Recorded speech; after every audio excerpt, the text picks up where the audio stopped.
40 మంది మంత్రులు ఒక్కడు కూడా ధైర్యంగా మీడియా ముందుకు వచ్చి మేం గెలుస్తామని మాట్లాడట్లేదు. 40 మంది మంత్రులు ఓడిపోతున్నారు. 5 ఏళ్ల పరిపాలనలో మీ మంత్రులు ఎవరైతే ఉన్నారో మొదటి క్యాబినెట్లో, రెండో క్యాబినెట్లో మంత్రులు ఎవడో కూడా మీడియా ముందుకు రావట్లా. మొత్తం ఎత్తిపోతున్నారు, మొత్తం ఓడిపోతున్నారు. ఇవాళ పెద్ద ఎత్తున ప్రతిపక్ష హోదా కూడా దక్కదని మీడియా ఘోషిస్తూ ఉంటే, సర్వేలు ఘోషిస్తూ ఉంటే, ఇవాళ సజ్జలు వచ్చి ఏ కార్యకర్తను నమ్మిద్దామని, ఏ నాయకుడిని నమ్మిద్దామని నువ్వు మళ్ళీ బురజల్లే కార్యక్రమాలు చేస్తున్నావు? సిగ్గుందా అని అడుగుతున్నా. అపధర్మ ముఖ్యమంత్రి మీరు, 5 ఏళ్ళు ప్రభుత్వం పరిపాలన చేసింది మీరు, చీఫ్ సెక్రటరీ మీరు పెట్టుకున్న వ్యక్తే, మీకు అనుసరణలోనే వ్యవస్థలన్నీ నడుస్తున్నాయి. ఇవాళ చీఫ్ సెక్రటరీయే మొత్తం పోలింగ్ స్టాఫ్ దగ్గర నుంచి ఎక్కడెక్కడ ఏ అధికారం ఉండాలో రాజేంద్రనాథ్ డీజీపీగా ఉన్నప్పుడే నియామకాలన్నీ జరిగాయి.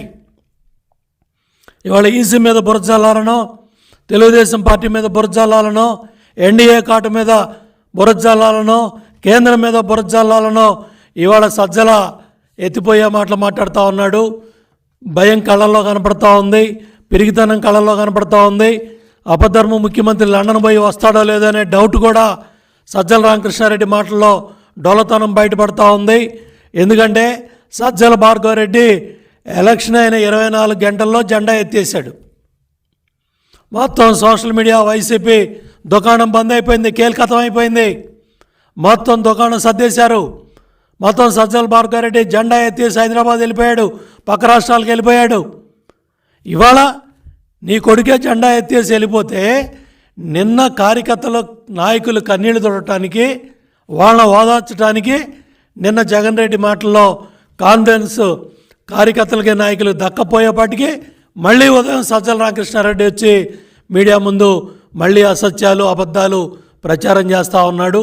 పూర్తిగా ఇవాళ ఏదైతే చీఫ్ సెక్రటరీ జవహర్ రెడ్డి బాధ్యత వహించాలి.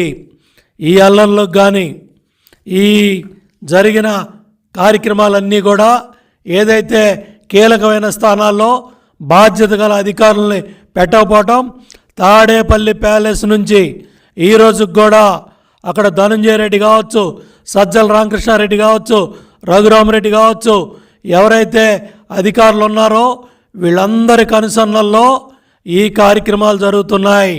ఆంజనేయులు, రఘురామరెడ్డి, ధనంజయ రెడ్డి, జవహర్ రెడ్డి వీళ్ళందరూ కూడా కలిసి ఇవాళ ఈ కార్యక్రమాలన్నిటికి కూడా ఊతమిస్తున్నారు. ఇవాళ ఈ సంఘటనలన్నిటికి కూడా ఈ అధికారులంతా కూడా బాధ్యత వహించాలి. ఇవాళ జగన్మోహన్ రెడ్డి కళ్ళల్లో ఆనందం చూద్దామనో, సజ్జల రామకృష్ణారెడ్డి డైరెక్షన్లోనో, ధనంజయ రెడ్డి మాటలినో, జవహర్ రెడ్డి మాటలినో ఏ అధికారులు అయితే తప్పు చేస్తున్నారో, అట్లాగే ఫైనాన్స్ డిపార్ట్మెంట్లో కూడా సత్యనారాయణ చాలా పరిధి దాటి ఇష్టారాజ్యంగా ఫైనాన్స్ డిపార్ట్మెంట్లో సత్యనారాయణ కూడా చాలా అత్యుత్సాహం చూపిస్తున్నాడు. మీరందరూ కూడా రేపు మీరు చేసే కార్యక్రమాలన్నీ కూడా సమీక్షించబడతాయి. జైలు పాళ్ళవుతారు. ఇవాళ చదువుకున్న ఉద్యోగాలు, మీరు కష్టపడి చదువుకున్న ఉద్యోగాలన్నీ కూడా రేపు జైలు పాళ్ళు అయ్యే పరిస్థితి ఉంటుంది.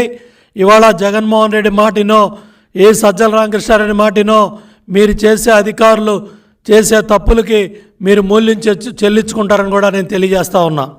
ఎవరు డిఎస్పీ చైతన్య, ఎక్కడ రాజంపేట, ఎక్కడ అనంతపురం, అతను రాజంపేట నుంచి అనంతపురం వచ్చి ఆ దివ్యాంగుల మీద దాడి చేసి ఆ దివ్యాంగుడి కిరణ్ని ఇవాళ హాస్పిటల్లో చావు బతుకుల్లో ఉన్నాడు.